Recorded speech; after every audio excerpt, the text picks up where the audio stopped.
আপনি কি মাসের ২০ তারিখ পার হতেই দুশ্চিন্তায় পড়ে যান? ভাবেন যে বেতন তো ভালোই পাই, কিন্তু টাকাগুলো যায় কোথায়? আপনি একা নন। পৃথিবীর কোটি কোটি মানুষ এই একই সমস্যায় ভুগছেন। কিন্তু আজ আমি আপনাকে এমন একটি ফর্মুলা শেখাবো যা এলিজাবেথ ওয়ারেন তার বই অল ইয়োর ওয়ার্থে জনপ্রিয় করেছেন। এই নিয়মটি ফলো করলে আপনি শুধু সঞ্চয়ই করবেন না, বরং মানসিক প্রশান্তিও পাবেন। চলুন জেনে নেই ৫০-৩০-২০ রুল সম্পর্কে। সহজ ভাষায় বলতে গেলে এই নিয়মটি আপনার মোট আয়কে ৩টি ভাগে ভাগ করতে বলে।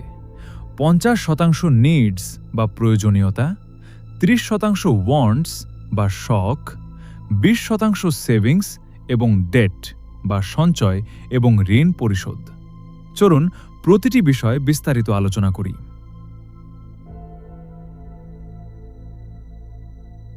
আপনার উপার্জনের অর্ধেক অর্থাৎ ৫০% খরচ হবে আপনার বেঁচে থাকার জন্য অপরিহার্য জিনিসগুলোতে, যেমন বাসা ভাড়া বা হোম লোন, বাজার খরচ বা গ্রোসারি, ইউটিলিটি বিল যেমন বিদ্যুৎ, পানি, গ্যাস, ইন্টারনেট বিল, অফিসে যাতায়াত খরচ।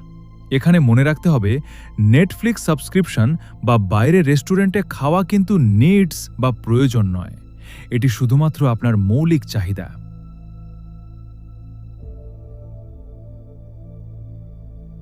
অনেকে মনে করেন টাকা জমানো মানেই কিপটেমি করা। মোটেও না।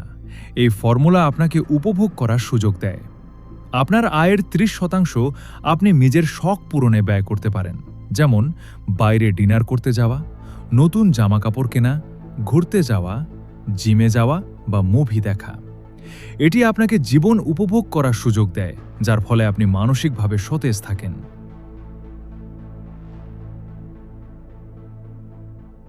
এটি সবচেয়ে গুরুত্বপূর্ণ অংশ।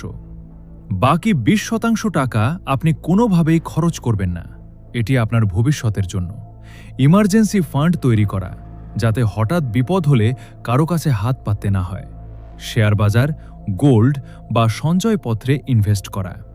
যদি কোনো লোন থাকে তবে তা দ্রুত পরিশোধ করা। মনে রাখবেন, আজকের এই ২০% সঞ্চয়ই আপনার আগামীকালের বড় কোনো বিপদ থেকে রক্ষা করবে বা আপনাকে ধনী হতে সাহায্য করবে। ধরুন আপনার মাসিক বেতন ৩০,০০০ টাকা, তাহলে ৫০% অর্থাৎ ১৫,০০০ টাকা দিয়ে আপনি আপনার ঘর ভাড়া, বিল এবং খাওয়া দাওয়া সারবেন।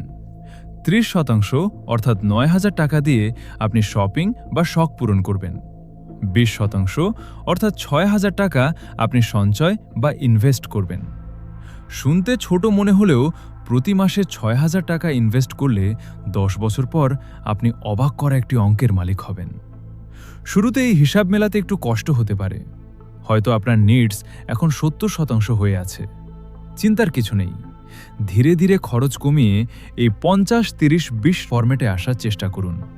মনে রাখবেন, আগে সঞ্চয়, পরে খরচ। এটাই হলো সফল ব্যক্তিদের মূল মন্ত্র। বড়লোক তারা নয় যারা অনেক খরচ করে, বড়লোক তারাই যারা টাকা ম্যানেজ করতে জানে। আজই আপনার ডায়েরি নিন এবং গত মাসের খরচের হিসাব লিখে ফেলুন। দেখুন তো আপনি এই রুল মেনে চলছেন কিনা। ভিডিওটি ভালো লাগলে শেয়ার করুন তাদের সাথে যাদের টাকা জমানো প্রয়োজন। সাবস্ক্রাইব করে সাথে থাকুন এমন আরও লাইফ চেঞ্জিং ভিডিওর জন্য। দেখা হবে পরবর্তী ভিডিওতে। ধন্যবাদ।